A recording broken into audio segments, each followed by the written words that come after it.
And good evening, and good afternoon, and good morning, wherever you may be around the world.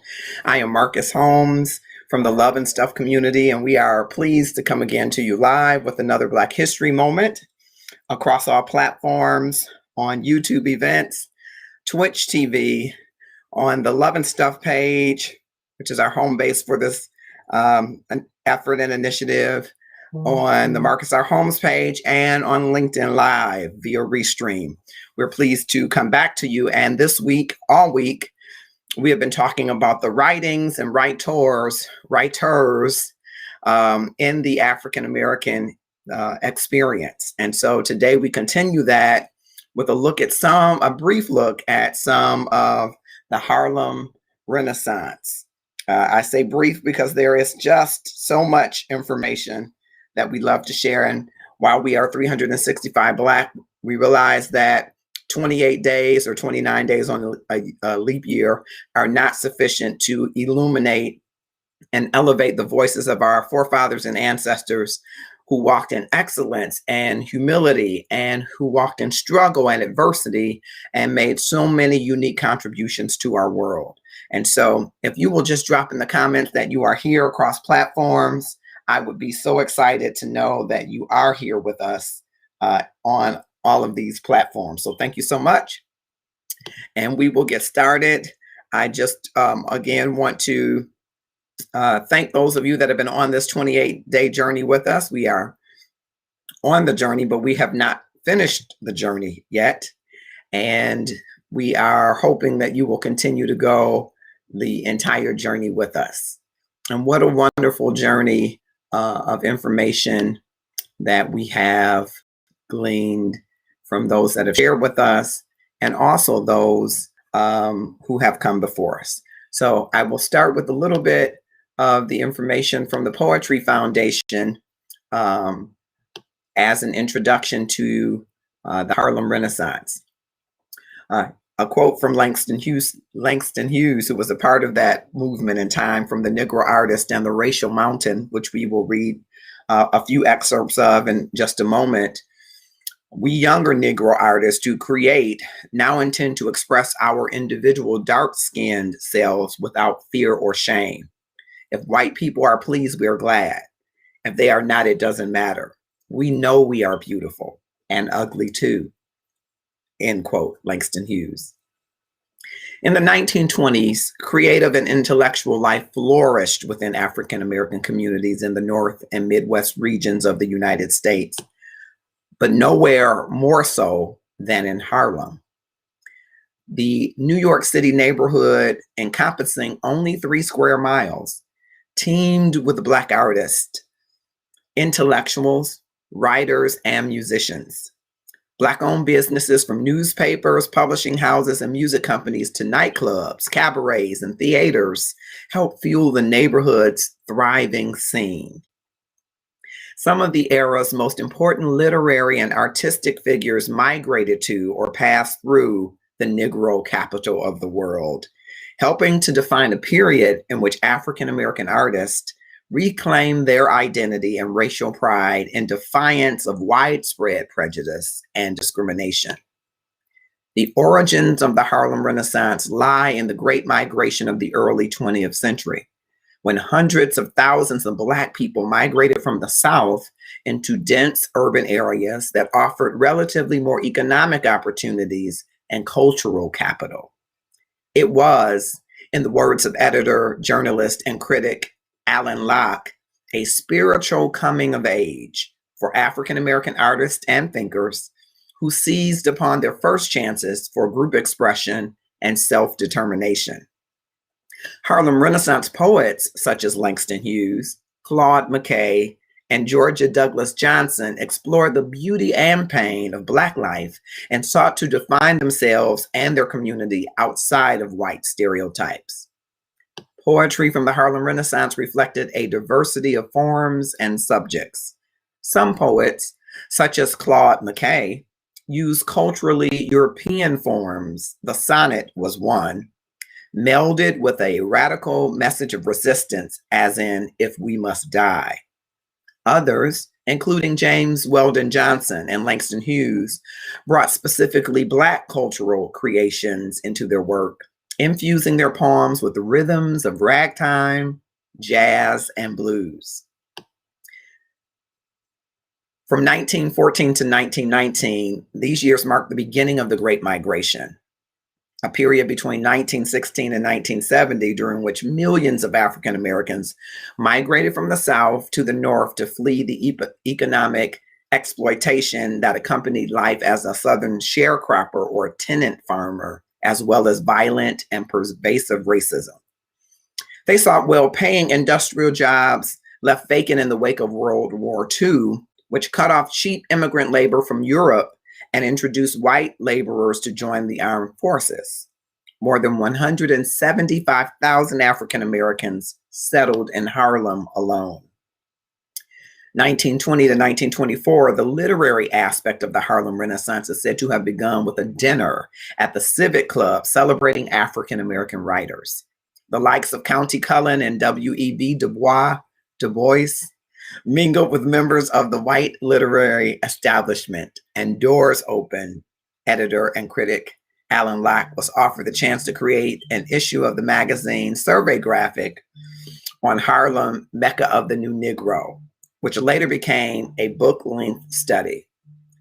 Even now, before the Civic Club dinner, writers associated with the Harlem Renaissance were publishing important works, such as Claude McKay's Harlem Shadows, James Weldon Johnson's anthology, The Book of Negro Poetry, and Jean Toomer's Cane were all published during these years. 1925 to 1929. These years encompass some of the landmark achievements of the literary Harlem Renaissance, such as Alan Locke's anthology, The New Negro and Interpretation, which included works by Langston Hughes, Jean Toomer, and Zora Neale Hurston, and sought to define the movement. Yet the economic boom that had allowed African American culture to flourish in the 1920s was about to end. In October 1929, a stock market crash sparked what is known as the Great Depression. Millions were thrown out of work, and African Americans, who tended to be last hired, first fired, were hit especially hard. African American artists saw their audiences and support dwindle as budgets and disposable income shrank. 1930 to 1940. By the 1930s, unemployment and municipal neglect had transformed Harlem. Though scholars hold differing views as to when the Harlem Renaissance ended, some point to the Harlem Race Riot of 1935 as a bookend to the movement. When rumors circulated that police had murdered a Black Puerto Rican teenager for stealing a 10-cent pocket knife from a local store, more than 10,000 people took to the streets of Harlem. The protests soon turned violent and resulted in 3 deaths, 125 arrests, and more than $2 million in property damage. Other economic factors brought changes to Harlem, and many residents moved away from the area. Poets from the Harlem Renaissance left an immeasurable impact on modern and contemporary poetry, inspiring the Black arts movement of the 1960s and 70s, as well as international arts movements of the African diaspora, known as Negrismo, in the Caribbean, and Negritude in the Francophone world. Now I will share a few of the pieces from some of the artists. Again, so much work from that period to share, and some of the artists have, of course, many volumes of work that we could not share in our Black History Moment, but we will share some. We will start with Claude McKay's If We Must Die. If we must die, let it be not like hogs, hunted and pinned in an inglorious spot where around us bark the mad and hungry dogs, making remark at our cursed lot. If we must die, oh, let us nobly die, so that our precious blood may not be shed in vain. Then even the monsters we defy shall be constrained to honor us, though dead. O kinsmen, we must meet the common foe. Though far outnumbered, let us show us brave. And for their 1,000 blows, deal one death blow.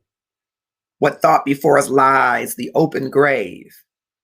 Like men, we'll face the murderous, cowardly pack, pressed to the wall, dying, but fighting back. We'll also read Harlem Shadows by Claude McKay as well. I hear the halting footsteps of a lass. In Negro Harlem, when the night lets fall its veil, I see the shapes of girls who pass to bend and barter at desire's call. Ah, let dark little girls who in slippered feet go prowling through the night from street to street. Through the long night until the silver break of days, the little gray feet know no rest. Through the lone night until the last snowflake has dropped from heavens upon the earth's white breast. The dusky half-clad girls of tired feet are trudging, thinly shod, from street to street. Ah, stern, harsh world, that in the wretched way of poverty, disgrace, dishonor, and disgrace has pushed the timid little feet of clay, the sacred brown feet of my fallen race. Ah, heart of me, the weary, weary feet in Harlem wandering from street to street.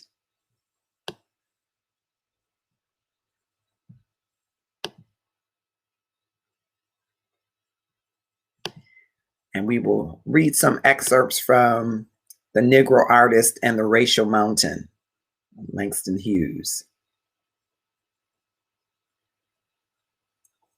One of the most promising of the young Negro poets said to me, I want to be a poet, not a Negro poet, meaning I believe I want to write like a white poet, meaning subconsciously I would like to be a white poet, meaning behind that I would like to be white.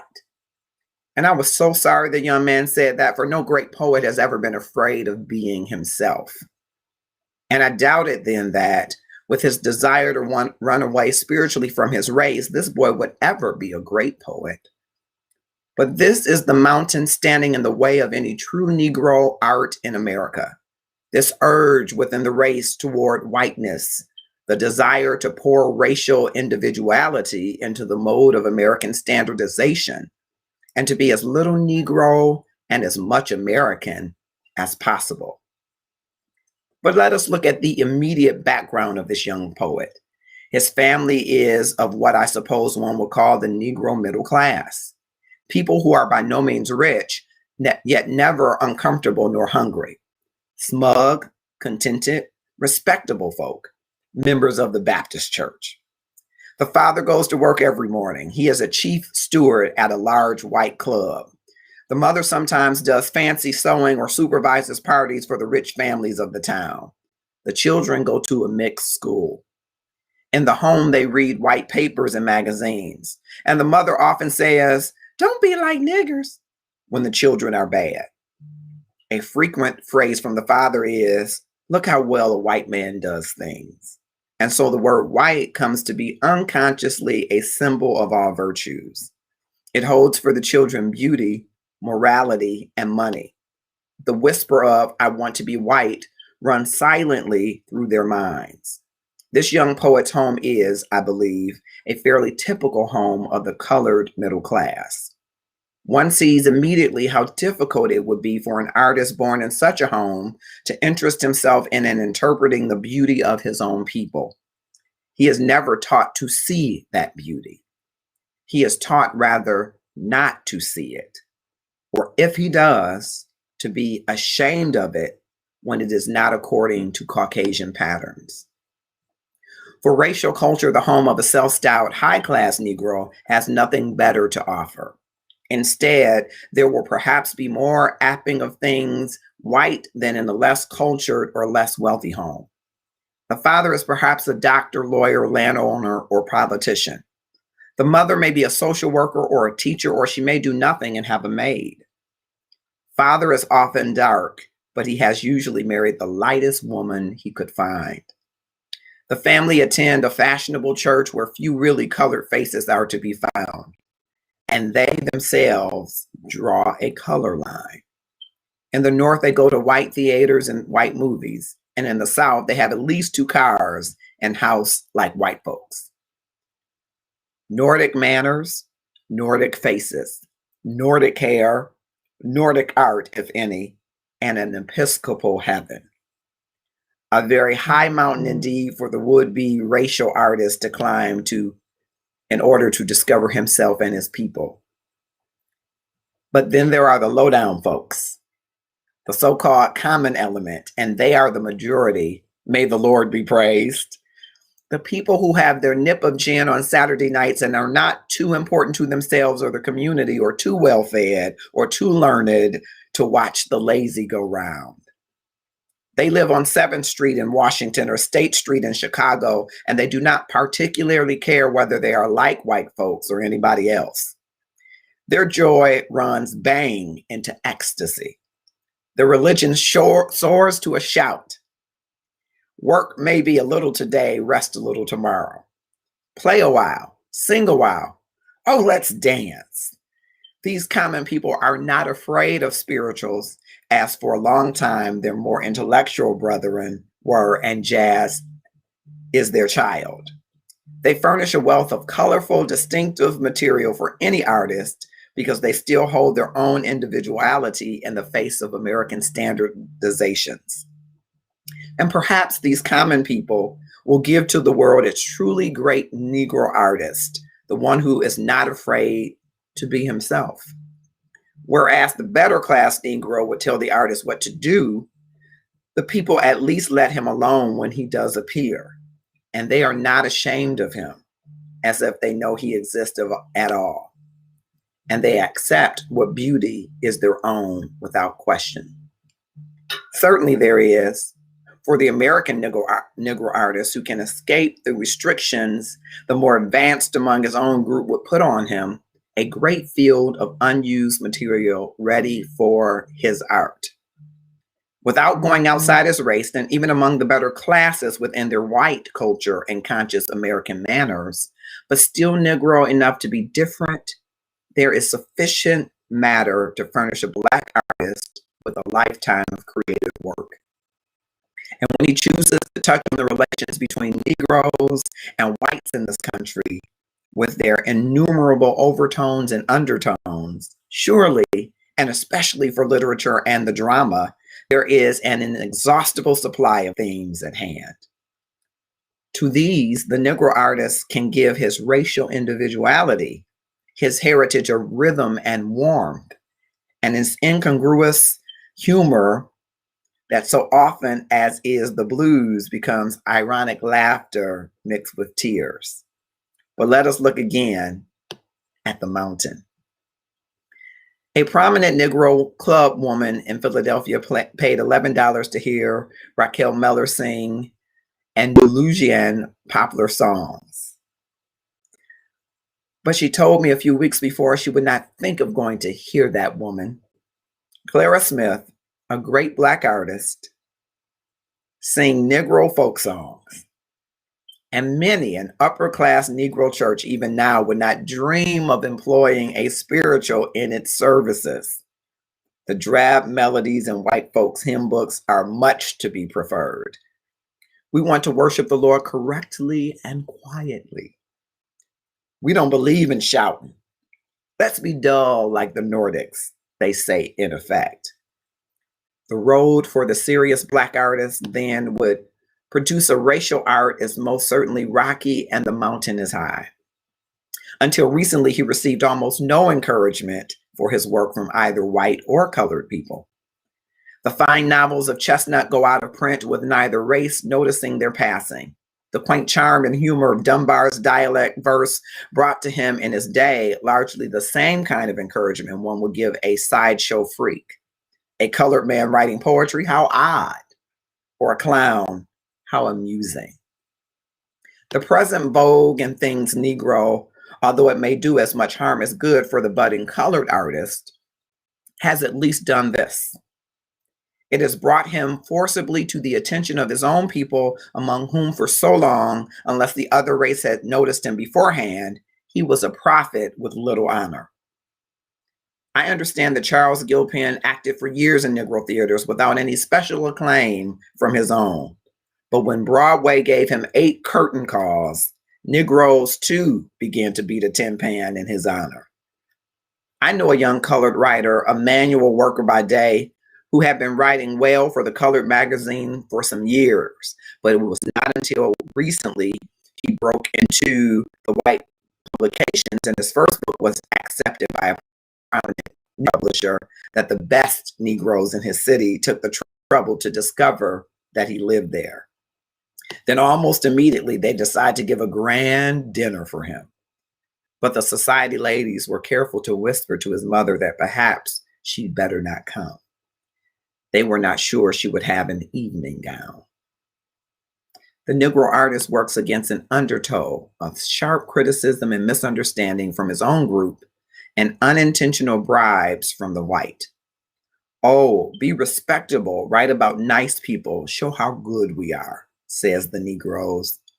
Be stereotyped, don't go too far, don't shatter our illusions about you, don't abuse us too seriously, we will pay you, says the whites. Both would have told Gene Toomer not to write Cain. The colored people did not praise it. The white people did not buy it. Many of the people who did read Cain hate it. They are afraid of it. Although the critics gave it good reviews, the public remained indifferent. Yet, except the working of Du Bois, Cain contains the finest prose written by a Negro in America. And like the singing of Robeson, it is truly racial.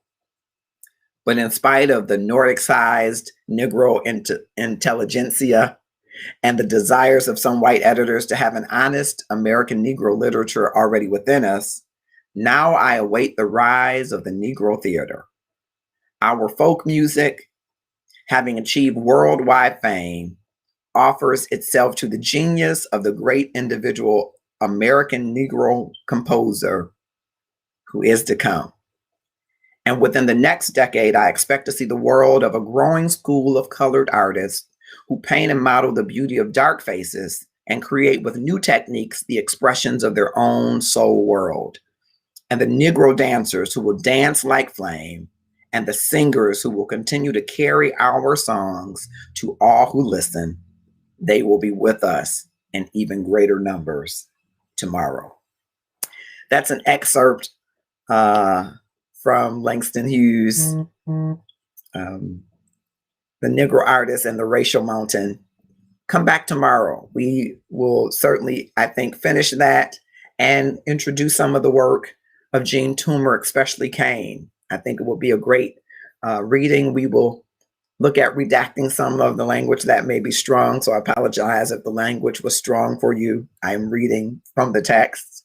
And so I only apologize for that, not for the intent of the writer, but that it might have landed on you in some way. But that landing could be something important to experience. But I read, directly from the text. So I appreciate that. Join us tomorrow as we continue this journey. We're on day 12 tomorrow of 28. Every day at 7 p.m. we're bringing you a Black History moment. And this week we're talking exclusively about the writings and writers in the African American experience and who have paved the way for others and also written about very important events. Just as the writers of the Harlem Renaissance, we cannot cover them all in a moment. We wanted to highlight a few of the works of some of them, and we will continue that on tomorrow. Join us on Sunday, Valentine's Day. You don't have to leave your couch to experience some good poetry, some great film, some great prizes, and a little bit of music. And so we have independent artists who have so graciously offered up their films for viewing. Really, they are short length films that we will do. One of them is The First Date. You don't want to miss this wonderful event. I'm going to see if our system will play clips tonight, and it would be my pleasure to play a clip of one of them for you so that you can enjoy it as we go to a close. Let's hope that it will. This is a clip from the movie short film, The First Date. And the tickets are available at the Love and Stuff page now. You can get them now, and I will drop the link in the comments across platforms so that you can have those links as well. So we'll give it a second for the viewing to render. Okay. While it's doing that, thank you, Aria Moody, and any of the rest of you that have been watching across platforms. We appreciate it, and we're looking forward to sharing more in our Black History moments. Okay, giving it a second to render while we're doing that. All right, I think it's ready. Okay.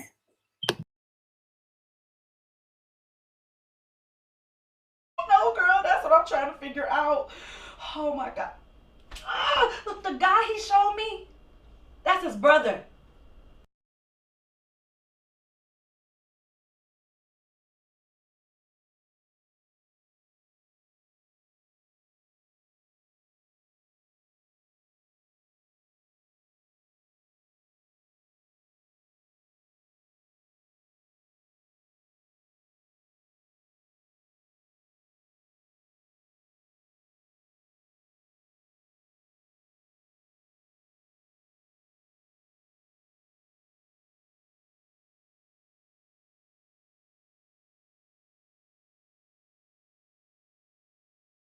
Look, that's him.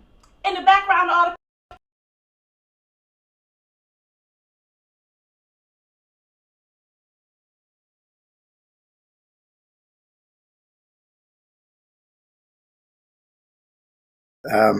Still having some challenges with the system. We'll show that clip. We'll post it to all of the pages so that you'll see a clip of what you will get, a preview of what you will get Sunday. The tickets are only $4.99, $4.99 for you to enjoy great poetry, great music, great film, possibly win some prizes and meet some wonderful couples and singles within the community. If you are planning to spend Valentine's alone, or you are with someone but you don't want to go out because there are different variants and different cautions and you just rather stay at home and have a great time, Sunday afternoon is for you. 4:00 p.m. Eastern Standard Time. Love's Alive is the name of the event, and we hope that you will join us there. I'm Marcus Holmes. Thank you for joining us for this Black History moment. Have a grateful evening, and I will drop more information in the comments.